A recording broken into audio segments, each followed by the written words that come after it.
जय श्री ओम नमः सिद्धेभ्यः। जय श्री महावीराय नमः। जय श्री परम्पराचार्य गुरुवे नमः। जय श्री उमा स्वामी गुरुवे नमः। जय श्री शांति सागर गुरुवे नमः। जय श्री विद्यानंद गुरुवे नमः। मोक्ष मार्गस्य नेतारं भेतारं कर्म भूप्रतां ज्ञातारं विश्वतत्त्वानां वन्दे तद्गुणलब्धये। मंगलं भगवान् वीरो मंगलं गौतमो गणी मंगलं कुन्दकुन्दार्यो जैन धर्मोस्तु मंगलम्।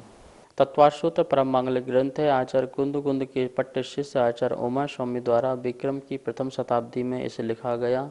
संस्कृत इसकी भाषा है, सूत्रात्मक इसकी शैली है, 10 अध्यायों में विभाजित है और 7 तत्वों का इसमें वर्णन है। हम सभी लोग तृतीय अध्याय में जैन भूगोल के बारे में जान रहे थे और जैन भूगोल में देखा था अपन ने कि 2.5 द्वीप में किस किस प्रकार से संरचना होती है। अपन सूत्र 27 पर पढ़ रहे थे जिसमें बताया जा रहा था भारत और एरावत क्षेत्र मात्र ऐसे 2 क्षेत्र हैं जहां पर हानि और वृद्धि होती है, अर्थात वहां पर षट हानि वृद्धि होती है। षट हानि वृद्धि का मतलब षट काल संबंधी, वहां पर पहला काल, दूसरा काल, तीसरा काल, इस प्रकार से 6 काल तक वृद्धि रूप होती है और 6 काल तक हानि रूप होती है। इस प्रकार से अपन ने 6 कालों के बारे में देख रहे थे। कल अपन ने देखा था चतुर्थ काल तक कि चौथे काल में क्या कैसी व्यवस्था होती है। एक बार सूत्र को नज़र देख लेते हैं नज़र में और उसके बाद फिर इसका व्याख्यान आगे करते हैं। तृतीय अध्याय का सूत्र नंबर 27वां। भरतई रावतयोर वृद्धि ह्रासौ षट समयाभ्या मुत सरपिंड वसर पिड़िभ्याम, ये सूत्र था। भारत और एरावत क्षेत्र में वृद्धि और ह्रास होते हैं। कितनी वृद्धि ह्रास होती है? 6 समयाभ्याम, 6 काल की वृद्धि होती है और 6 काल की हानि होती है। उसको क्या बोलते हैं? उत्सर्पिणी और अवसर्पणी। वृद्धि को बोलते हैं उत्सर्पणी और ह्रास को बोलते हैं अवसर्पणी। इस प्रकार से काल के 2 भेद मुख्य और उनके 6 जो हैं वो प्रभेद हो गए और उनमें 6 कालों में उत्सर्पणी के क्या होती है? वृद्धि वृद्धि वृद्धि होती है। अवसर्पणी में क्या होता है? ह्रास ह्रास होता है। हम सभी लोग अब यह अवसर्पणी के चौथे काल में जान रहे थे कि उसमें क्या क्या व्यवस्थाएं हैं। तो पहला काल था सुषमा सुषमा सुखी सुख वाला काल, दूसरा सुषमा सुख वाला काल, तीसरा था सुकमा और दुखमा सुख अधिक दुख कम वाला काल और चौथा काल था दुखमा सुखमा दुख अधिक और सुख कम। इसमें अपन देख रहे थे कि 63 साल का जो महापुरुष हैं, 24 तीर्थंकर आदि हैं, यह काल एक ऐसा काल होता है जिस समय आदमी कर्म करके पुरुषार्थ करके अपने जीवन को दुखमय भी बना सकता है और सुखमय भी बना सकता है। यह ऐसा काल है जहाँ पर व्यक्ति यदि पाप करता है तो 7वें नरक तक जा सकता है और यदि अच्छे कर्म करता है तो वह सर्वार सिद्धि तक जा सकता है और भी अच्छे कर्म करता है अर्थात मुनि बन करके शुद्ध उपयोगी बनता है, छपक श्रेणी चढ़ता है तो वह सिद्धालय में भी जा सकता है अर्थात मोक्ष को भी प्राप्त कर सकता है। इस चतुर्थ काल में सारे ऑप्शन खुले हुए हैं। ऐसा वातावरण होता है, ऐसा जलवायु होता है, इस प्रकार की यहाँ पर चतुर्थ काल में व्यवस्था होती है। यह जो काल है 42,000 वर्ष कम 1 कोड़ा कोड़ी सागर का होता है। कितना? 42,000 वर्ष कम 1 कोड़ा कोड़ी सागर का काल होता है। उस सर्पणी काल में तो क्या होता है? वृद्धि होती है। अवसर्पणी काल में हर चीज़ की हानि होती है। जैसे चतुर्थ काल के प्रथम अवसर्पणी काल में जो आयु उत्कृष्ट होती है वो 1 पूर्व कोटि की होती है और घटते घटते घटते घटते वह महावीर स्वामी तक आते आते वो 125 वर्ष जो है वह जघन आयु रह जाती है। इसी प्रकार से अपन देखेंगे उनकी हाइट भी जो 525 या 500 वर्ष 500 धनुष की जो अवगाहना होती है वो घटते घटते घटते महावीर स्वामी तक 707 हाथ की वह अवगाहना रह जाती है। इस प्रकार से हर चीज़ जो है अवसर्पणी काल में घटते हुए दिखाई देती है। प्रारंभ काल में जो होती है वो उसके काल के अंत में आकर के कम हो जाती है, क्योंकि ये ह्रास वाला काल है, अवसर्पणी वाला काल है। तो इस प्रकार से अपन ने देखा कि इसमें 24 तीर्थंकरों का जन्म होना, तीर्थ का प्रवर्तन होना, जो तीर्थ का जो प्रवर्तन है वो इसी काल में होता है। यहाँ पर तीर्थंकर जन्म लेते हैं और धर्म तीर्थ को आगे बढ़ाते हैं। उनके सानिध्य में आकर के हजारों लाखों लोग सम्यक दर्शन प्राप्त करते हैं, व्रती बनते हैं, महाव्रती बनते हैं और मोक्ष आदि को भी प्राप्त करते हैं। तो यह ऐसा काल होता है जहाँ पर हर चीज़ हमारे लिए प्लेटफॉर्म में दी जाती है, या कहो या मिलती है, और उसको प्राप्त करके हम अपने जीवन को कुछ भी बना सकते हैं, नरकगामी, उत्कृष्ट स्वर्गगामी और या फिर सिद्धालय। ठीक है ना। तो इस प्रकार से यह दुखमा सुखमा काल है, जिसमें दुख अधिक और सुख क्या है, कम है। आप सोचिए चतुर्थ काल में भी दुखों की कमी नहीं है। कोई सोचे कि मेरा चौथा काल है तो वहाँ दुख नहीं मिलता होगा, दुख तो है चतुर्थ काल, क्यों, कर्म भूमि है, कर्म करना पड़ेगा, और जब कर्म करना पड़ेंगे तो आदमी सुखी रहेगा, ऐसा तो हो नहीं सकता है। तो दुख तो अधिक है, पर क्या है, सुख भी जो है नहीं है, ऐसी कोई बात नहीं है। तो इस प्रकार से यहाँ पर सुख क्या है, सुख तो एक यही है कि थोड़ा सा आपका शरीर आदि का जो अवगाहना है या शरीर की जो संगनन है वो थोड़े अच्छे हैं, और यहाँ पर आपको तीर्थंकरों का सद्भाव मिल जाए, मुनियों का, केवली का, श्रुत केवली का, ज्ञानियों का समागम मिल जाए, और उससे हम अपने आत्मा को समझ सकें, अपनी आत्मा को परमात्मा बना सकें। इस प्रकार से ये सुख भी हमारे लिए वहाँ पर प्राप्त होते हैं। देवी देवताओं का आवागमन भी इसी काल में, चौथे काल में वहाँ पर होता है। वैमानिक देव भी जो हैं 16 स्वर तक के जो देव हैं वह चतुर्थ काल में पृथ्वी लोक में आते हैं। तो ठीक है ना। तो इस प्रकार से बहुत सारी चीज़ें वहाँ पर व्यवस्थाएं हमको दिखती हैं। यह चतुर्थ काल हुआ। अब अपन पंचम काल देखते हैं। जो चतुर्थ काल है उसका समय पूरा होने के बाद पंचम काल लगता है। यह पंचम काल जो होता है वो 21,000 वर्ष का होता है। प्रारंभ में यहाँ पर जो शरीर की जो अवगाहना है वो उत्कृष्ट 125 होती है, और बाद में पंचम काल के लास्ट में अंत तक पहुँचते पहुँचते वह जो आयु है और अवगाहना है वो घटती जाती है। मतलब आयु जो है वो 125 वर्ष की है और घट कर के वो 20 वर्ष की रह जाती है, 15-20 वर्ष की रह जाती है। और इसी प्रकार से शरीर की जो ऊंचाई 7 हाथ की है वो घटते घटते वहाँ पर वो 2-2.5 हाथ की रह जाती है। तो इस प्रकार से अपन देखते हैं कि इसमें भी क्या हो रहा है, ह्रास हो रहा है। हर चीज़, बुद्धि का, अनुभव का, ज्ञान का, हर चीज़ घटती घटती घटती क्रम में यहाँ दिखाई दे रही है।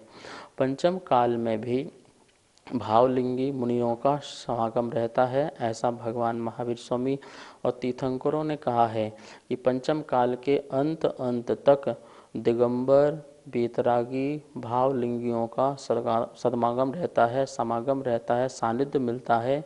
और इस पंचम काल में भी व्यक्ति धर्म ध्यान करके अपने मोक्ष को आगे बढ़ा सकता है, अर्थात परंपरा से मोक्ष को प्राप्त कर सकता है। इस पंचम काल में लोग जिनालय, जिन मंदिर आदि बनवा करके धर्म ध्यान, पूजा पाठ, स्वाध्याय, मुनियों का आवागमन, समागम आदि करके अपने जीवन को सफल और सार्थक कर सकते हैं। चूँकि इस काल का नाम है दुखमा, तो सुख की तो बात ही नहीं करना। जो लोग सोचते हैं कि महाराज हम बहुत अच्छा करते हैं, बहुत बढ़िया करते हैं, हमें सुख नहीं मिलता है, तो भैया पंचम काल का अर्थ ही है दुखमा। यहाँ दुख हैं, आपको सुख नहीं मिलेंगे। ठीक है ना। इस दुख में ही हमको सुख खोजना है। हमारे पास चारों तरफ दुख के वातावरण है, क्योंकि पंचम काल में हमने जन्म लिया है जहाँ हमको केवली, शुद्ध केवली आदि का पादमूल नहीं मिल रहा है, साक्षात तीर्थंकर भी हमको मौजूद नहीं मिल रहे हैं।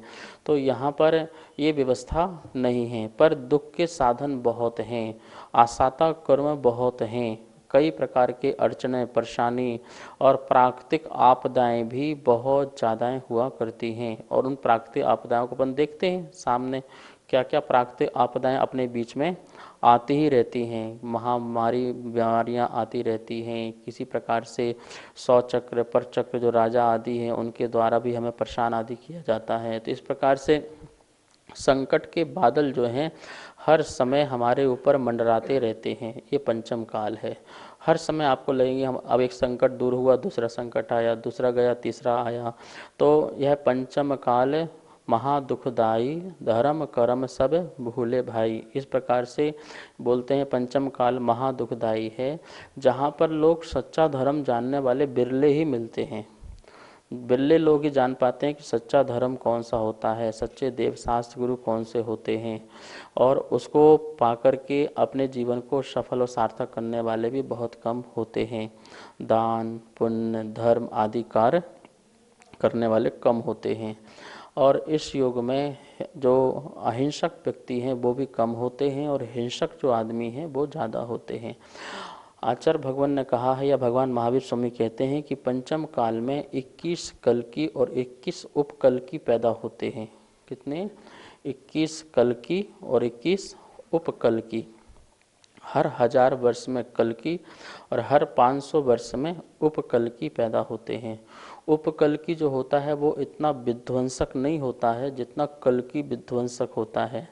उपकल्कि तो मात्र लोगों की आस्थाओं के साथ खिलवाड़ करता है, लेकिन जो कल्कि होता है वो समूल नष्ट करता है धर्म को। लोगों की आस्थाओं के साथ साथ धर्म को भी नष्ट कर देता है। जैसे मंदिरों को तोड़ना और भगवानों की मूर्तियों को तोड़ना, लोगों की हत्याएं करना, धर्म परिवर्तन कर देना पूरा का पूरा। इस प्रकार से हर 1000 वर्ष में एक कल्कि ऐसा पैदा होता है। ऐसे अचानक पैदा नहीं हो जाता है, उसी उपकल्कि की परंपरा में बढ़ते बढ़ते बढ़ते कोई जो जीव है वो कल्कि पैदा भी हो जाता है। लेकिन जो उपकल्कि हैं वो इतने विध्वंसक नहीं होते हैं, लेकिन वो लोगों की आस्थाएं का खिलवाड़ कैसे हो, तो ऐसे कानून बनाते हैं, ऐसा संविधान बनाते हैं जिससे व्यक्ति लोग ना चाहते हुए भी वो अपना धर्म का पालन नहीं कर पाते हैं। किसी न किसी तरीके से वो ऐसा कार्य करते हैं कि उनको भी अहिंसक प्राणी को भी हिंसक बनना पड़ता है।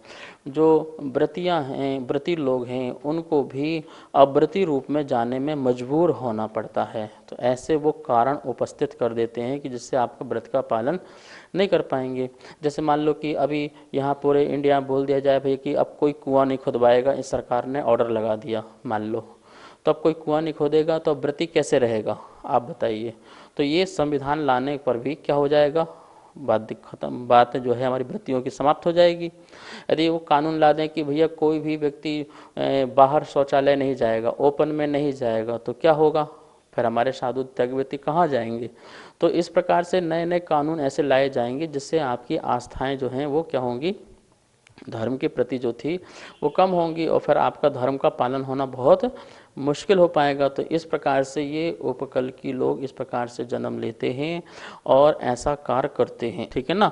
तो 1000 वर्ष में कौन पैदा होता है, कल्कि पैदा होता है।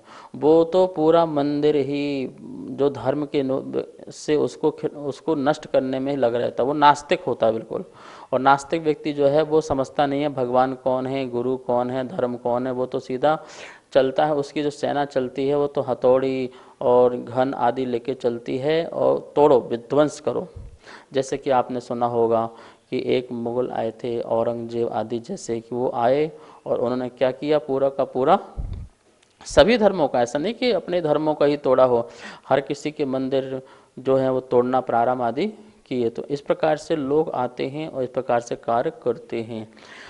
आचार्य भगवान ने बताया है कि जब कल्कि का अत्याचार बहुत अति हो जाता है तो फिर वहाँ पर एक देव उत्पन्न होता है, और वह जो देव है वह उन कल्कि को नष्ट करता है, और नष्ट करने के बाद उसके पुत्र को भी नष्ट करने जाता है। तो पुत्र उससे क्षमादान मांगता है, तो उसको क्षमा करते हैं और बोलते तुम धर्म चलाओ। तो उसकी परंपरा फिर 200 वर्ष तक क्या होता है, थोड़ा सा धर्म का फिर से वही वातावरण धीरे धीरे धीरे कर चलता है। और इसके बाद पुनः फिर वो पलट जाते हैं और फिर वो उपकल्की रूप में आकर के 500 वर्ष में उस प्रकार से कार्य चालू हो जाता है। फिर इस प्रकार के कानून संविधान बनने लगते हैं। तो यह परंपरा जो है पूरे पंचम काल में चलती रहती है। फिर विध्वंस होता है, फिर उसी परंपरा में थोड़ा सा ध्यान दिया जाता है, फिर ठीक होने लगता है, फिर आस्थाएं टूटने वाले काम करने लगते हैं, फिर पुनः फिर वह कल्कि आ जाएगा। इस प्रकार से यह कार्य जो है पूरे पंचम काल में चलता रहता है। तो कितने कल्कि हो गए? 21 कल्कि और 21 उपकल्कि लेते हैं। अंतिम जो कल्कि होता है इस पंचम काल का, तो वह क्या करता है? वह मुनियों से भी टैक्स आदि मांगता है। वह कहते हैं कि ये मुनि यहाँ पर रहते हैं और यहाँ रहते हैं, टैक्स तो देते नहीं हैं, तो क्या देंगे? तो उनके सलाहकार बोलते हैं कि इनका जो टैक्स है, ये अपने हाथ से जो भोजन करते हैं उनका जो ग्रास है वो ग्रास टैक्स में लिया जाए। तो जैसे वो ग्रास लेते हैं तो मुनिराज अंतराय कर देते हैं और उनको शास्त्र में लिखा है कि निमित्त ज्ञान कहो या अवधि ज्ञान कहो, जिसके माध्यम से वह उनको यह ज्ञान होता है कि अब यह पंचम काल का अंत चल रहा है और अब धर्म का नाश होने वाला है। उनके मुनि, आर्यिका, श्रावक, श्राविका जो 4 चतुर्विध संघ होता है, वो समाधि आदि लेकर के अपनी आत्म साधना करके समाधि लेकर के और फिर यह काल का जो प्रभाव है वो और ही महाभयानक होने लगता है। नमस्ते महाराज जी, क्या पंचम काल में किसी का मोक्ष हो सकता है? पंचम काल में किसी भी जीव का मोक्ष नहीं होता है, लेकिन यदि चतुर्थ काल के अंत में कोई जीव ने जन्म लिया हो और चतुर्थ काल समाप्त होकर के पंचम काल लग गया हो, तो वह जीव शुरू के प्रारंभ के पंचम काल में वह अपनी साधना आदि करके मोक्ष को प्राप्त कर सकता है। जैसे मान लो कि महावीर स्वामी के जो गणधर हैं, जम्बू स्वामी हैं, सुधर्माचार्य हैं, इस प्रकार से वो रहे महावीर स्वामी के बाद और पंचम काल चालू हो गया था। और चालू हो गया तो क्या हुआ? वह पंचम काल के प्रारंभ में भी उन्होंने क्या प्राप्त किया? मोक्ष को प्राप्त किया। श्रीधर केवली हुए, उन्होंने भी यहाँ से मोक्ष को प्राप्त किया। तो इस प्रकार से पंचम काल का जन्मा हुआ जो जीव होगा वो तो मोक्ष प्राप्त नहीं करेगा, लेकिन चतुर्थ काल के अंत में कोई जीव जन्म ले और वह दीक्षित हो और वह पंचम काल लग जाए तो उसमें क्या हो सकता है? उसका मोक्ष हो सकता है। इस प्रकार से पंचम काल के अंत में अपन देखते हैं कि मुनियों से भी एक टैक्स लिया जाता है और फिर क्या होता है? वह यहाँ पर जो अग्नि आदि का लोप होता है, अग्नि आदि का लोप होता है, हाहाकार मचने लगता है। अब देखिए धीरे धीरे धीरे कर सब ह्रास हो जाता है ना, छोटे मकान, छोटे लोग, छोटी चीज़ें, ये सब धीरे धीरे होकर कितना कम हो जाएगा और अंत में जब इस प्रकार से होगा तो हाहाकार मच जाएगा, लोग आपस में लड़ने झगड़ने लग जाएंगे और हर चीज़ जो है कच्ची चीज़ खाने लग जाएंगे और ये छठम काल में इतना ज़्यादा महाभयानक यह कार्य हो जाएगा कि देखना भी बहुत मुश्किल होगा। जहाँ पर लोग जंगलवासी हो जाएंगे, वनवासी हो जाएंगे, जंगलों में झाड़ियों में रहने लगेंगे और इस प्रकार से मांसाहारी, नरभक्षी, मांसभक्षी ये सब जो हैं ये चालू जो हो जाएंगे। तो इस प्रकार अपन देखते हैं कि छठम काल जो है वह भी महादुखदायी है कि उसका नाम ही है दुखमा दुखमा। क्या नाम है इसका? दुखमा दुखमा। दुख ही दुख हैं, सुख का तो एक भी लेश नहीं, मात्र निशान है, दुख ही दुख हैं। छठम काल ऐसा काल होता है और यह भी कितना होता है? 21,000 वर्ष का होता है। सोचिए 21,000 वर्ष तक वहाँ पर इस प्रकार से अराजकता चलती रहेगी, अशांति का वातावरण रहेगा, प्राकृतिक आपदाएं भी बहुत होती रहती हैं, जैसे भूकंप आदि अनेक प्रकार से, ज्वालामुखी और तूफान आदि, ये छठम काल में बहुत चलता रहता है। आदमी बहुत दुखी रहता है, ठीक है ना। और छठम काल के जो अंत में जब ये 49 दिन बचेंगे, कितने काल बचेंगे? 49 दिन जो समय है वो बचेगा, तो उसमें कुवृष्टियाँ होंगी। तो 7-7 दिन तक ऐसी कुवृष्टियाँ होंगी जिसके कारण और भी जो जीव हैं वो दुखी होने लगेंगे, ठीक है ना। बहुत तेज वायु चलना, अग्नि की वर्षा होना, क्षार का वर्षा होना, इस प्रकार से तीक्ष्ण हवा चलना, बहुत तेज तूफान, हवा, पानी, ये सब जो है ये 7 प्रकार की कुवृष्टियाँ होती हैं, और जिसके कारण वह क्या है, जीव वहाँ पर और भी दुखी होने लगते हैं। नमोस्तु महाराज जी। क्या छठे काल में भी जैन धर्म रहेगा महाराज जी? छठम काल में कोई भी धर्म नहीं रहेगा। जैन धर्म तो छोड़ो, कोई भी धर्म जो मानने वाले हैं, किसी प्रकार का धर्म नहीं रहता है। वहाँ तो लोग जीव इतने आकुल व्याकुल हैं कि अपनी जान बचाने में लगे हुए हैं। अपना जीवन यापन कैसे करें इसके बारे में ही दिन भर सोचते रहते हैं, विचारते रहते हैं, बहुत दुखी रहते हैं।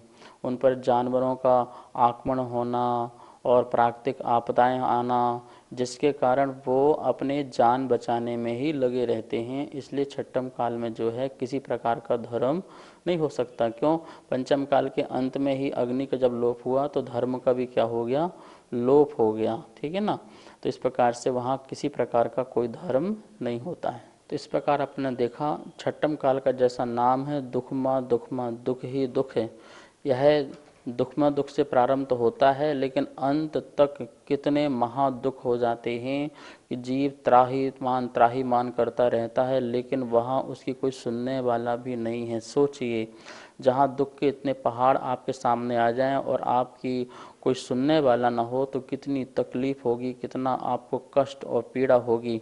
ऐसे ही वह छठम काल के अंत में जब महाकुवृष्टियाँ होती हैं तो उस समय सारे जीव रोने लगते हैं, विलाप करने लगते हैं और इतने तकलीफ में होते हैं कि दयावश जो विद्याधर और देव हैं उनको उठा के ले जाते हैं कुछ लोगों को, बाकी लोगों को नहीं ले जा पाते हैं। ये समझ लीजिए जितनों को ले गए वो सारे पुण्यशाली, थोड़ा बहुत पुण्य होगा, थोड़ा सा ही उनका पुण्य होगा जिसके कारण उनको ले गए, बाकी सभी लोग मर जाते हैं, मृत्यु को प्राप्त हो जाते हैं। जब बताइए जमीन ही 1 योजन तक विषयुक्त हो गई और विषयुक्त के साथ साथ वह जल करके राख जैसे हो गई है, तो जब ऐसी भूमि हो जाएगी तो वहाँ कौन बचेगा, वहाँ पेड़ पौधे कहाँ बचेंगे, वहाँ पानी कहाँ होगा, वहाँ पर इस प्रकार से बड़े बड़े समुद्र कहाँ टिकने वाले और ना ही पर्वत टिकने वाले हैं। ऐसा समतल भूमि हो जाती है छठम काल के अंत में। तो इस प्रकार से यह हुआ अवसर्पणी का पूरा चक्र। हमने अवसर्पणी चक्र के पूरे चक्र देख लिए, 6 कालों का कैसा परिवर्तन होता है, और ये भी देख लिया अपन ने कि लास्ट में जाकर के पृथ्वी का भी पूरा का पूरा परिवर्तन सा ही हो गया। कहाँ का? आरखंड का, भारत और ऐरावत क्षेत्र के आरखंड में ही ऐसा होता है। तो इस प्रकार से अवसर्पणी के 6 कालों को अपन ने समझा। अब हम सभी लोग जो उस सर्पणी के जो 6 काल हैं उनके बारे में अगली क्लास में समझेंगे। अब हम सब लोग जिनवाणी स्तुति को करते हैं। जावाणी के ज्ञान से सूझे लो कालो, सोवाणी मस्तक धरो सदा देत हो धो। हे जिनवाणी भारती तो हे जपो दिन रेन, जो तेरा सरना धरे सो पावे सुख चैन। सभी को बहुत बहुत मंगल आशीर्वाद। सभी को सादर जय जिनेन्द्र। हमारे पास तत्वार्थ सूत्र के प्रथम अध्याय की पुस्तक छपकर आ चुकी है, जिसमें चित्रों और स्लाइडों के माध्यम से सरलीकरण करके अर्थ समझाया हुआ है, जो आचार्य श्री के श्रीमुख से समझाया गया है। और जो भी महानुभाव इस तत्वार्थ सूत्र की प्रथम अध्याय की पुस्तक को मंगवाना चाहते हैं एवं द्वितीय एवं तृतीय अध्याय की पुस्तकों को छपवाना चाहते हैं, वो नीचे दिए गए नंबर पर संपर्क करें। एवं जो भी पुण्यार्जक बनना चाहते हैं वो भी नीचे दिए गए नंबरों पर संपर्क करें। धन्यवाद। जय जिनेन्द्र।